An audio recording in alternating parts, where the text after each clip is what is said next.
नमस्कार, मैं हरप्रीत कौर अपने YouTube चैनल हरप्रीत कौर की ज़ुबानी कविता किस्से कहानी में आप सभी सुनने वालों का हार्दिक अभिनंदन करती हूँ। क्या है कहानी? हरप्रीत कौर की ज़ुबानी। आज दिन शुक्रवार, रिश्तों का ताना बाना बुनती हुई कहानी, जिसका शीर्षक है खर्चे। जी, आज हर घर की समस्या, बढ़ते हुए खर्चे। चलिए इसी पर आधारित एक कहानी सुनते हैं। फूटी किस्मत है मेरी, जो मेरी तुम जैसी पत्नी पल्ले पड़ी है। अरे घर के खर्चों को थोड़ा तो कंट्रोल करो, आखिर कितना कमा लूँगा, मेरी भी एक सीमा है। क्या अब सब कुछ लुटा दूँ मैं घर में? सूरज अपनी पत्नी सुनीता पर चिल्लाते हुए बोला।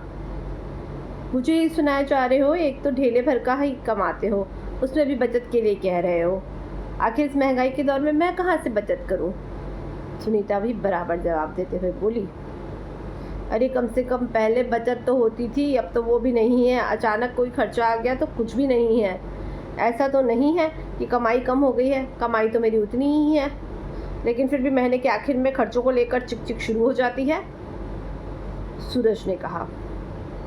दोनों पति पत्नी आपस में एक दूसरे को चिल्ला रहे थे और दोनों की चिल्लाने की आवाज़ें नीचे बैठे ईश्वर लाल जी और उनकी पति निर्मला जी के कानों में आ रही थी, लेकिन फिर भी दोनों शांति से बैठे हुए थे। वैसे भी अब दोनों ने इन बातों पर ध्यान छोड़ना छोड़ दिया था। तभी निर्मला जी ने ईश्वर लाल जी की तरफ देखा और पूछा, क्या करूं? अभी जाऊं क्या उन लोगों के पास? अब तो जाना ही पड़ेगा, तुम ही जाकर देकर आओ तुम्हारे सपूत को ये पर्चा, ईश्वर लाल जी ने भी जवाब दिया। पर उसके पास पैसे, कहते कहते एक पल के लिए तो निर्मला जी उनकी तरफ देखने लगी, पर जैसे ही पुरानी बातें दिमाग में आने लगी तो चुपचाप पर्चा मतलब बिजली का बिल उठाया और सीधे सीढ़ियाँ चढ़ते हुए ऊपर जाने लगी। सीढ़ियाँ चढ़ते चढ़ते ही उन्हें 4 महीने पुरानी बातें याद आने लगी, जब बेटे बहू उन लोगों के साथ ही नीचे वाले फ्लोर पर रहते थे। तब ऊपर के 3 कमरे किराए से दे रखे थे।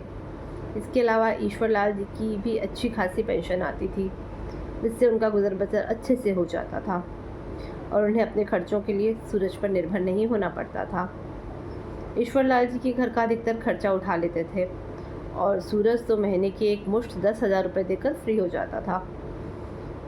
तो अपने पास होती सेविंग को देखकर दोनों को लगता कि हम सब खर्च उठा सकते हैं और इसके बावजूद भी अच्छी खासी सेविंग कर सकते हैं। ऊपर से ईश्वर लाल जी और निर्मला जी भी एक के आए गए के सामने अपने बेटे की बहू की तारीफ करते नहीं थकते थे कि कैसे उन दोनों ने पूरा घर संभाल रखा है। वो तो अपने पोते के साथ आराम से खेलते हैं और मज़े से अपनी ज़िंदगी जीते हैं। बस यही सब सुन सुनकर और महीने की सेविंग देख देखकर दोनों का धीरे धीरे घमंड बढ़ने लगा, और जब घमंड बढ़ने लगा तो अपने सामने अपने माता पिता उन्हें छोटे नज़र आने लगे। उन्हें ये लगने लगा कि माता पिता को तो वो पाल रहे हैं।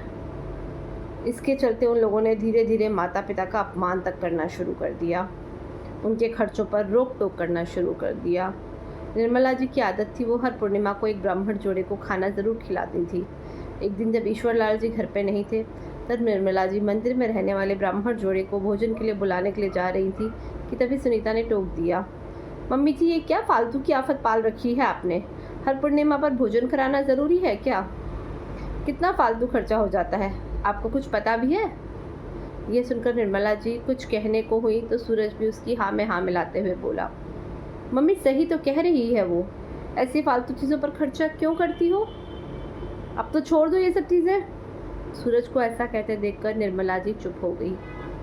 कहीं ब्राह्मणों को घर पर बुलाने के बाद बच्चे उनकी बेइज्जती ना करते, ये सोचकर निर्मला जी ने कुछ नहीं कहा, पर उनका मन नहीं माना तो अपने पास से पैसे निकालकर मंदिर में भोजन के लिए पैसे दे आईं। पर यह बात ईश्वर लाल जी को पता चल गई। वे सूरज और सुनीता से बात करने ही वाले थे कि निर्मला जी ने रोक दिया।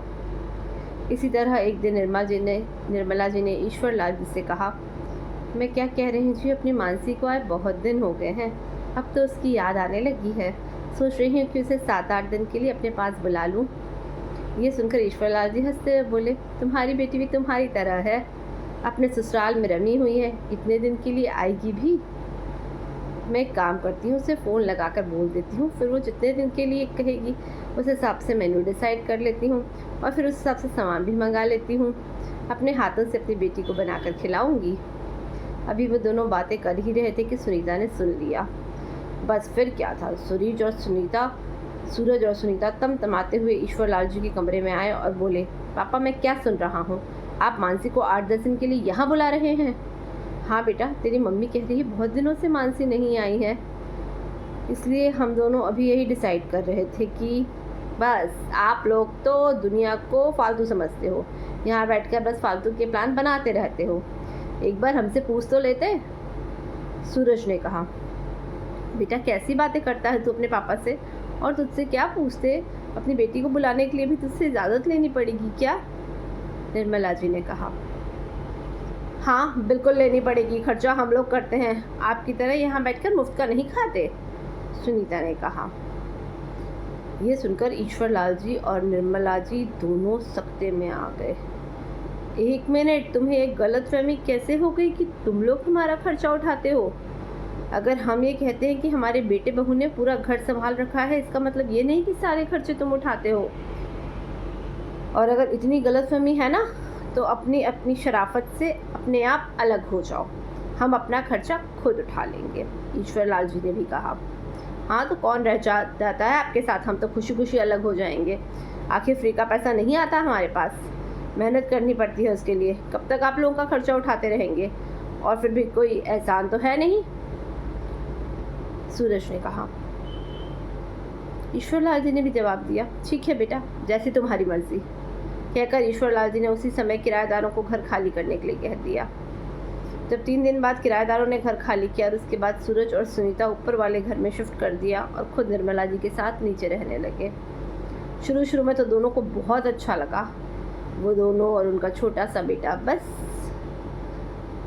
अब जाकर आटे दाल का। लेकिन धीरे धीरे जब जैसे जैसे 4 महीना बीतते, दोनों को असलियत का पता चल रही थी। अब जाकर आटे दाल का भाव पता चल रहा था, कभी सिलेंडर तो कभी बिजली का बिल, कभी सब्जियां तो कभी घर का राशन, छोटे बच्चों के साथ आए दिन के खर्चे। दिन में ही दोनों को तारे नज़र आने लगे थे, आए दिन दोनों में चिक चिक शुरू हो गई। खैर अभी दोनों चिक चिक करके मुंह फुलाकर बैठे ही थे कि इतने में निर्मला जी ने दरवाज़ा खटखटाया। सूरज ने जाकर दरवाज़ा खोला तो निर्मला जी को खड़ी देखकर हैरान रह गया। इससे पहले कि वो कुछ बोलता, निर्मला जी ने बिजली का बिल निकाल कर उसे देते हुए कहा, बेटा ये बिजली का बिल आया है, इसे समय पर जमा करवा देना, पिछली बार की तरह लेट मत करना, कहकर वो वापस नीचे जाने लगी। ये क्या है, मजाक कर रही हो क्या मम्मी? 7,000 रुपये का बिल? 7,000 रुपये का नाम सुनते ही सुनीता भी खड़ी हो गई, पर निर्मला जी ने जवाब नहीं दिया, वे चुपचाप नीचे उतर आई।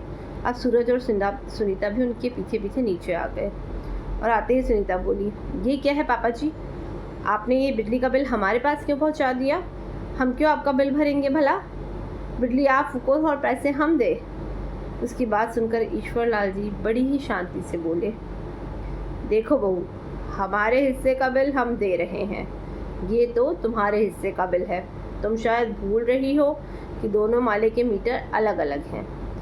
अरे तो 7,000 रुपये क्या हम अकेले ही 7,000 रुपये की बिजली फूक गए? ज़रूर आपका बिल भी उसी बिल में मिला होगा, कुछ ना कुछ गड़बड़ कर रखी होगी आपने।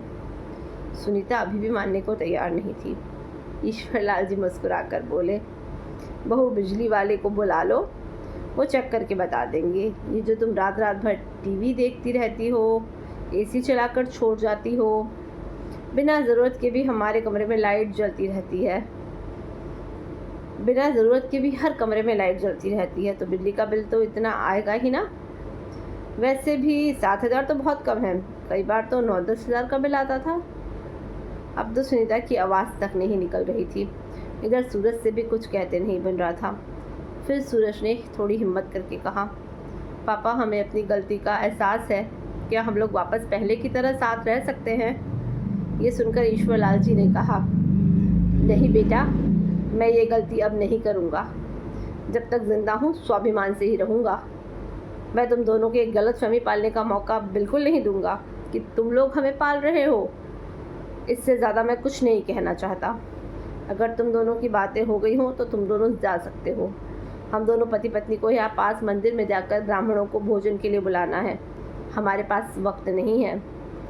उनकी बात सुनकर आखिर दोनों अपना सा मुँह लेकर चुपचाप वहाँ से निकल गए।